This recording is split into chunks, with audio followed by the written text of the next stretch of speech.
Today I'm going to show you how to make your own fishing pole. Now this is a 7.5 foot light casting rod, but I'm going to show you every step in the process.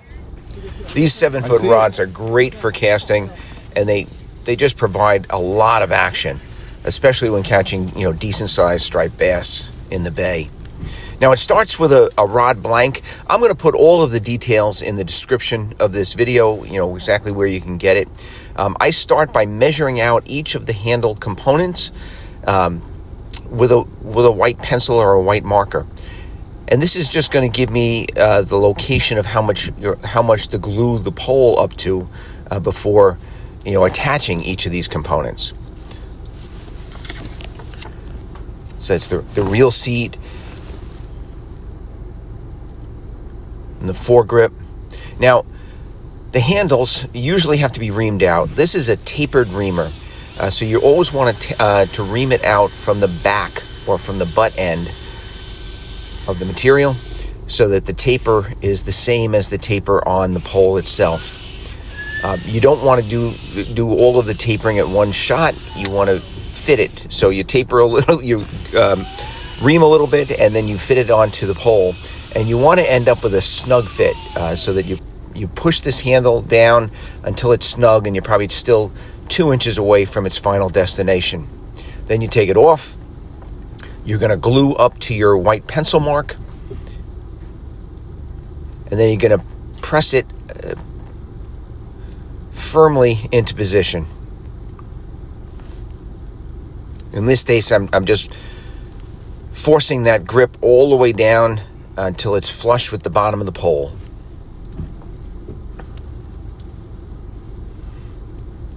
I'm going to add a little bit more glue for the butt cap. And then I'm just going to scrape off as much glue as possible, and then I'll end up cleaning off that glue. Now, this is just an overview of the building process. I actually have videos on every step of the process, a little bit more detailed videos. And I'll put links to all of those also in the description of this video. So this is just using rubbing alcohol, which gets rid of that glue really nicely. And you want to make sure that you look at these grips throughout the entire gluing process, because any little bit of glue that's on your hands and ends up on the grips can really ruin it, and it's very simple to clean off with rubbing alcohol. Now these are called arbors, and this is going to be for the reel seat. The reel seat diameter, the inside diameter, is a little bit larger than the actual rod, so you have to build that material up. In this case, it's just with masking tape, and then you remove it until you just end up with a snug fit. You can see that I've also put some masking tape protecting that reel seat, so that any glue doesn't get at the threads, etc. Now, because I'm using a masking tape in order to build up the diameter of the pole, I want to, when I'm gluing it, use a lot of glue. I want to completely encapsulate each one of those rolls of masking tape so that no moisture can ever get at it. So everything is completely sealed under the glue.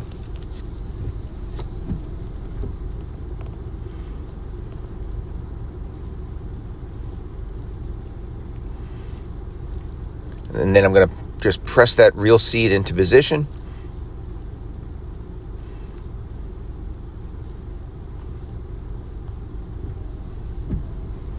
Tight up against the grip.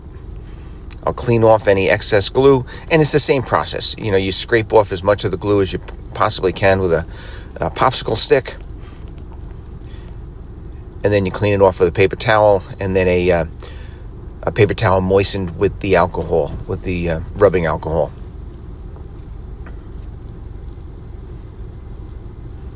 None of this is difficult. It's just a process.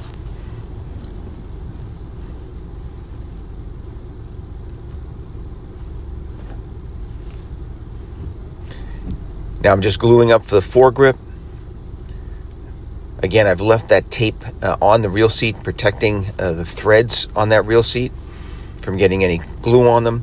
I've already reamed the foregrip, and now I'm just going to press it down into position using the same process, I'll scrape away that glue. I'll clean off any residue glue with a paper towel, and with the paper towel soaked in alcohol, in rubbing alcohol.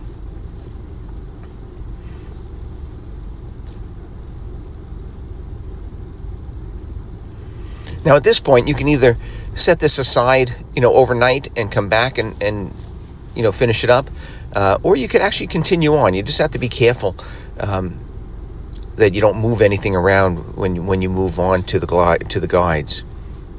This is just the real seat. This is like a finishing touch, almost like a molding or a washer that you put on in front of that foregrip. It just kind of finishes off and makes it a professional look, I guess you could say.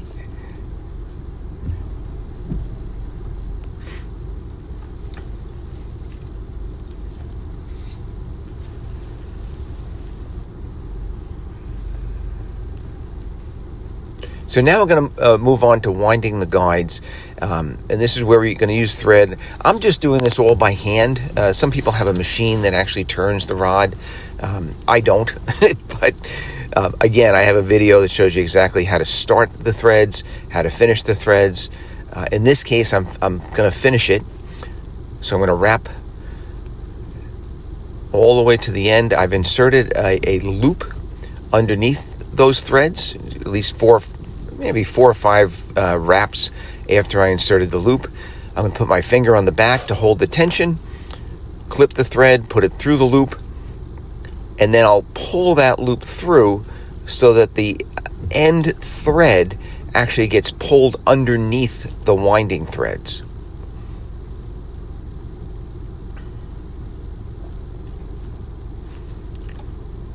And that way you're hiding, there's no knot, there's no raised area, and you just cut it off with a razor.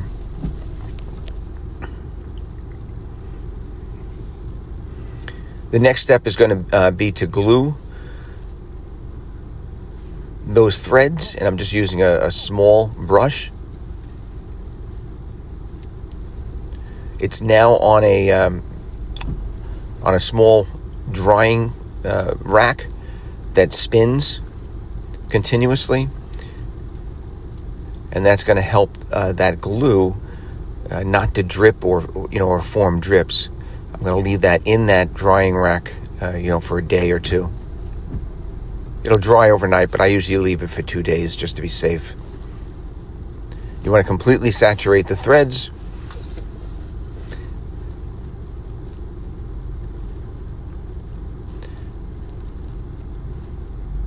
And you'll do that exact same process for all of the guides.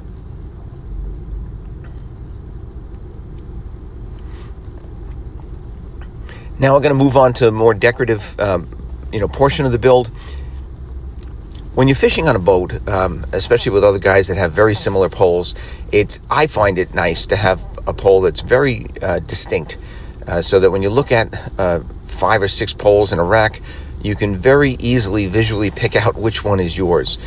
I do this by creating an ocean wave design on the rod. And this is done with a slightly different type of resin. This is a resin from TotalBoat.com called their Maker Epoxy. And I mix it with a couple of different colors. And I added a dark blue as the base. Then I added some light blue. I added a little green. You don't have to add green if you don't want, or you could add a lighter blue. Just giving it some variation in color.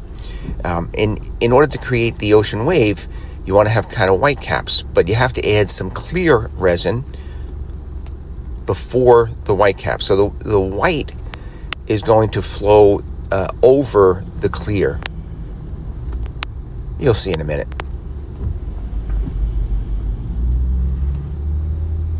And you could use the same process and just use different colors.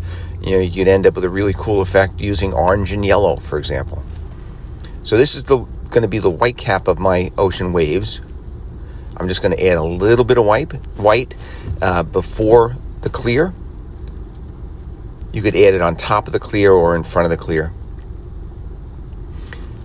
And then using a straw, or in this case I'm using the outer casing of a Bic pen, I'm just going to blow that white right into and over the clear. And you can go back over this. You can add additional white to your liking. You can end up with some really cool effects.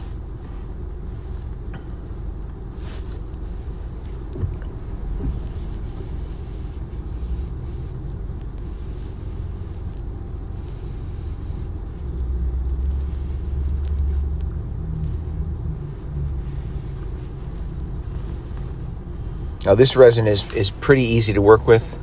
You want to get out any bubbles, so I use a little butane torch, just very lightly heated up.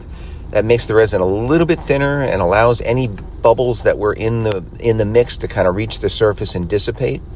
It is a slow drying resin, so you really want to let that dry for at least 48 hours in the drying rack. Then I went back and I'm just adding my builder's label. You just carefully put this on. I use masking tape to hold it. It's just a little bit easier. You want to make sure that that tape is completely flat. You can use a little burnishing tool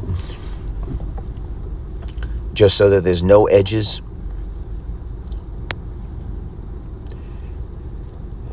And then this is going to get clear coated over just like the guides, the threads on the guides get clear coated.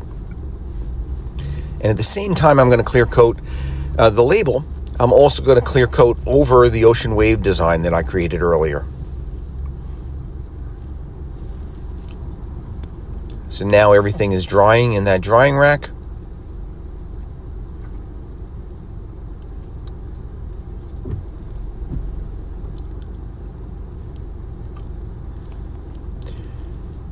And after another couple of days, it's ready to take out into the bay and go fishing. Again, this particular rod, 7.5 foot light casting rod, absolutely fantastic pole. In fact, once I found this, this is really all I've been building lately. I hope you enjoyed the video. Please check out our detailed videos on building fishing poles. Thank you very much for watching.